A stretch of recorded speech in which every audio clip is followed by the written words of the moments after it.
Sir, आज बिपाट जैसी संस्था और नदी बचाओ आंदोलन से जुड़े हुए लोग यहाँ पर आए हैं इस निरंजना नदी के तट पर। वैसे में आने का उद्देश्य बताइए, और ये जो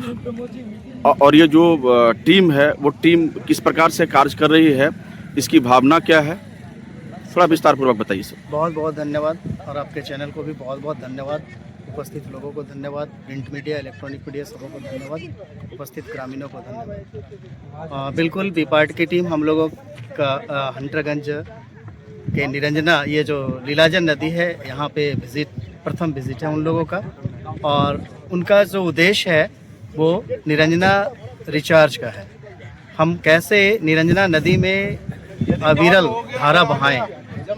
हम लोग पहले से ये कार्य करते आ रहे हैं, जिसमें हमारे बड़े भाई संजय सिंह सज्जन जी, धर्मेंद्र जी आगे इस मुहिम को बढ़ा रहे हैं। उसमें एक बिपाट भी शामिल हो गए हैं। तो हम उम्मीद करेंगे कि धीरे धीरे करके अन्य संस्थाएं शामिल होते हुए इस नदी में पुनर्भरण जो जल की हो, उसके लिए हम लोग प्रयासरत रहें।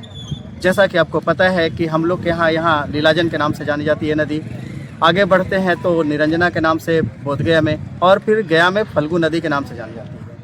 तो निश्चित रूप से बिपाट का जो ये सहयोग मिला, शिल्पकारों का, रचनाकारों का 130 इंजीनियर, हम लोग के यहाँ कोई एक इंजीनियर आते हैं, कोई डीपीआर तैयार करने के लिए, कोई एस्टीमेट तैयार करने के लिए। हमारे यहाँ तो समझिए बिहार सरकार का बहुत बहुत धन्यवाद कि 130 इंजीनियर को भेजा उन्होंने, संजय जी के नेतृत्व में और दीपक सर के नेतृत्व में।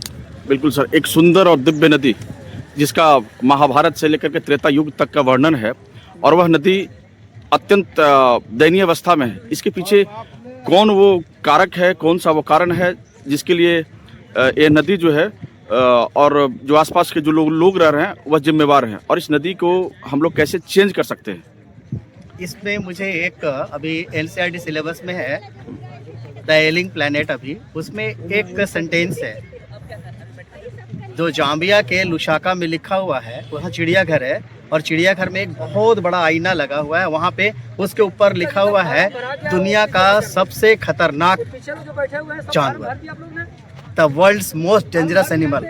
और जब वहाँ पे उस जानवर को देखने के लोग जाते हैं कि उस चिड़ियाघर में कौन सा जानवर है भाई, तो वो चिड़ियाघर बिल्कुल खाली है। सामने एक बहुत बड़ा आईना है, और जो सामने जो दिखता है उसी का चेहरा दिखता है।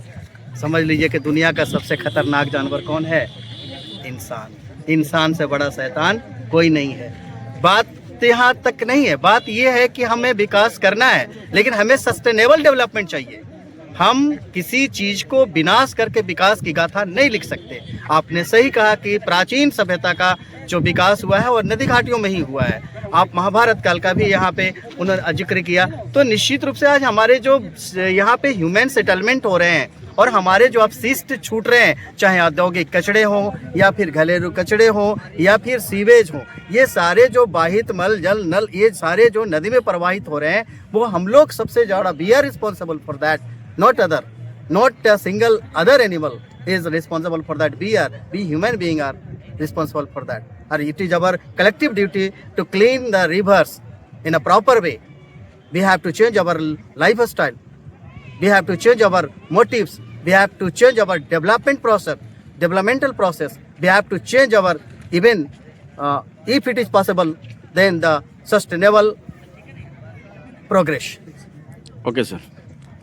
Thanks a lot, sir.